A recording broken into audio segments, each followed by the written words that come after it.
quite nice in the sun out here. So about 3 weeks ago, we had to make a very, very difficult and sad decision about Alan. We didn't really show it on the camera because we weren't sure what was going on, but she just seemed like she was quite sort of depressed and a bit stressed. And obviously that is not good. For a long time, Alan's been having a pretty great time on the boat. And in the van as well. She seems to get a lot out of it, really enjoy that life, and we always had a great time together.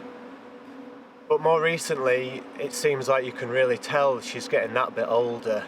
She's about 10, we think. She was a rescue cat, and she was almost a kitten when we got her, but so we think she's about 10 years old, basically. And it seemed to us like she was getting tired of the moving, of having to reassess her territory every time we moved the boat. It seemed like dogs were really starting to affect her a lot more. We were noticing that she just seemed on edge a lot of the time. There's so many dogs, and every time it just sets her off again and again. And I don't know why it doesn't.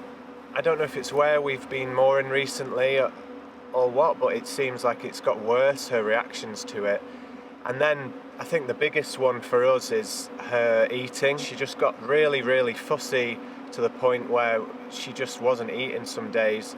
We were buying like the nicest possible cat food we could, and she would eat like the fanciest stuff, but even then... But just like a few mouthfuls, and then she would like just walk away.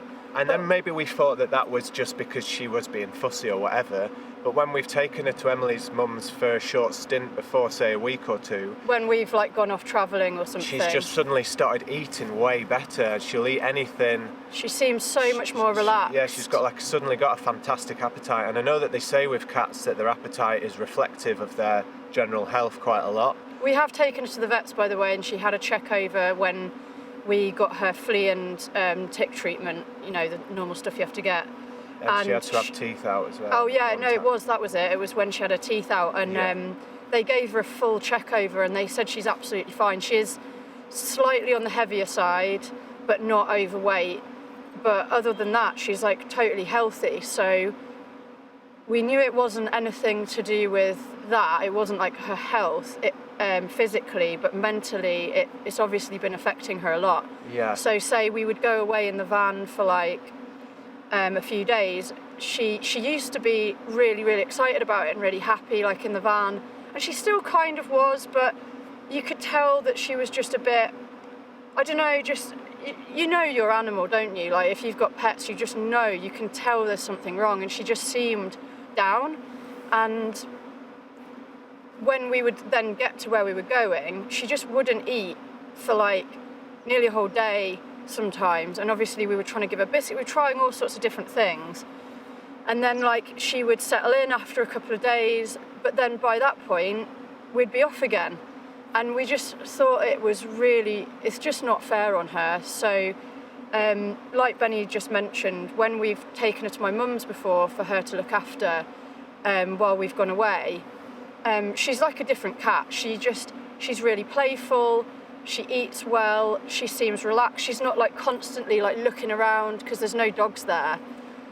So we've decided that she's actually living with my mum now.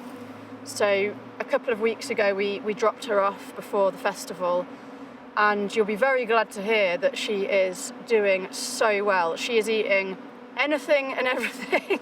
Obviously cat food, they don't give her human food, but you know, she's not fussy anymore, she's playful, she's not in that stressed way. Like, it's hard to explain, isn't it? But yeah, like in the garden at my mum's, she just sits there and she just slowly like looks around, and she's like watching some birds, and they've got hedgehogs, so she watches the hedgehogs. She's not bothered about going after them, luckily. But not like on edge, like she'd always be on edge looking around for dogs and stuff. She can't smell dog pee for a start, because there's no dogs there. No one likes that. She's had a couple of close calls with dogs, and obviously we're terrified that one day we're going to be distracted and you know, it's only yeah. going to take 5 seconds and a dog's going to have her, so... And we've heard some pretty awful horror stories. Yeah. At least 3 people we've met have had cats who have been attacked and then died as a result of the dog attack on the towpath. So, but for us, it's the most difficult decision we've had to make, because we don't want to be without her. She brings so much happy into our lives. Even if I am mildly allergic to her, the amount of joy that she brings us isn't really comparable to anything else. We had a cry about it It's making me cry. when we were talking about it last, and it's a horrible decision, but I think that it would be selfish of us to keep her here because it makes us happy, when we know that she's happier somewhere else with people that obviously we know can look after her so well. She just loves it at my mum's.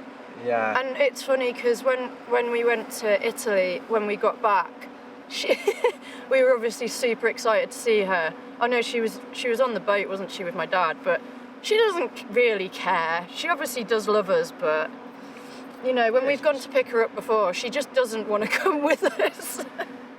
It's just cats for you, but you know, as long as she's got someone to give her cuddles and feed her. My mum and happy. stepdad absolutely adore her. They've always loved her. Like, so we knew it was like going to be a good decision as far as who she should live with was concerned. But yeah, massive. It's been really, really hard coming back. It feels so weird being here without her. It just isn't right, actually. But we're trying, you know, we're getting on with it. Sorry. It's just, you know, we've been through so much, and in I've had a her lot for of 10 ways, years when the big nearly, decisions so. come, I'm like, well, what does Alan think? And then I go, oh, she's not here. So we're struggling to make decisions in that sense. And I don't particularly like being on the boat at the moment without her, because it's just like empty and just weird. It's so sad. But we know she's happy, so that's what matters.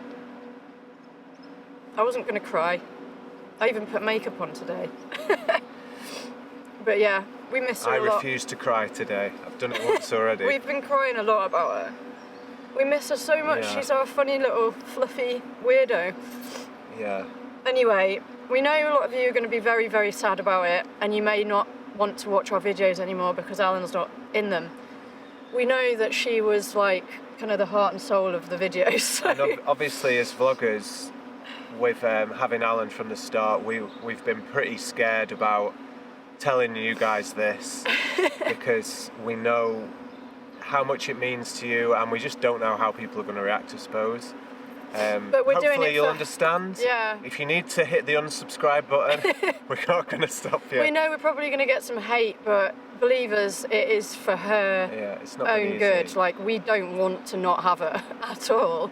And like, if it's any consolation, we are going to do little Alan updates of where she's at, where she's living. Yeah. So there will be little clips of her every now and again. Hopefully my stepdad can figure out how to send me some nice little videos from his phone. Norfolk's a long way away, but we are going to visit every now and again too, and so we can see how she's getting on with and film her a little bit for you guys. I'll probably see my mum more often because Alan's there.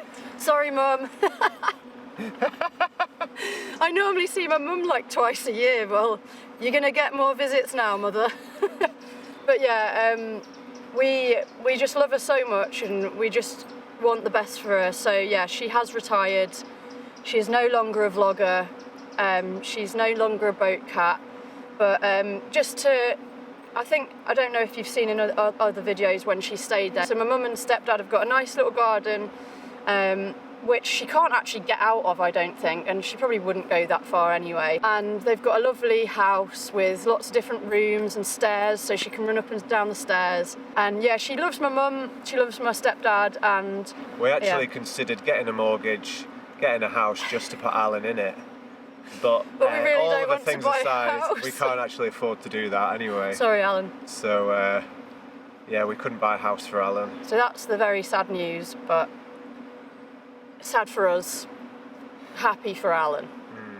So, yeah. And if you're upset about this, our apologies. We're upset as well.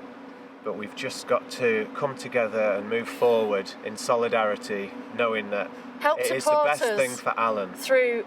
Help support us through this sad time, please. Anyway, thanks for listening. We must. Life goes on. And thanks to everyone who's commented on our Instagram post about this. There's been so many lovely supportive messages, so thanks guys. Thank you.